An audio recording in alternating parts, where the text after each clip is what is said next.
children. Paul Strand, CBN News, Washington. Thanks, Paul. And here with us now is Lindsey Burke, Director of the Center for Education Policy at the Heritage Foundation. Lindsey, it's good to have you this evening. How did today's ruling level the playing field for religious schools and institutions?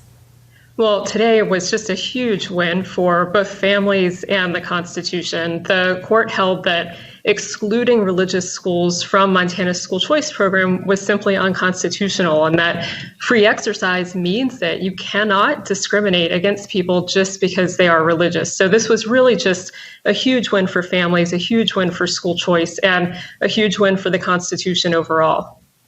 Lindsey, what does this do for the school choice movement overall and the possible expansion of voucher programs throughout the country?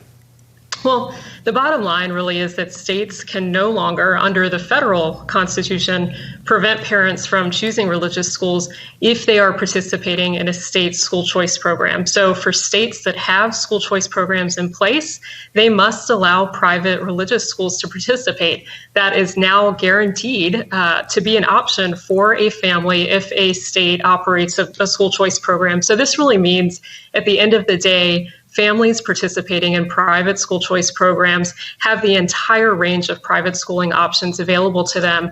And this is really critical because we know that families often choose schools based on whether or not those schools align with their values. So this was really an important step forward to acknowledge that private religious schools, which are often what families are looking for when it comes to that values alignment, are still part of the overall options that are available to them. So critics, Lindsey, of today's ruling say Montana's no aid provision has turned into must aid, forcing the hand of taxpayers who object to funding religious education. What do you say to that?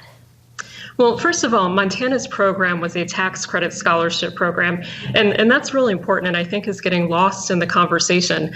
A tax credit scholarship program, the whole way that it operates is through private donations to a private nonprofit scholarship granting organization that then provides those funding, those dollars to a private individual student to attend a private school of choice. So it is private from beginning to end and never goes to the hands of the government. That's an important distinction that often gets lost in this overall conversation. But the bottom line is this is simply neutral. If a state operates a private school choice program, they have to allow every option, the opportunity to participate, and cannot exclude schools, private schools, simply because they are values-based or religious-based schools.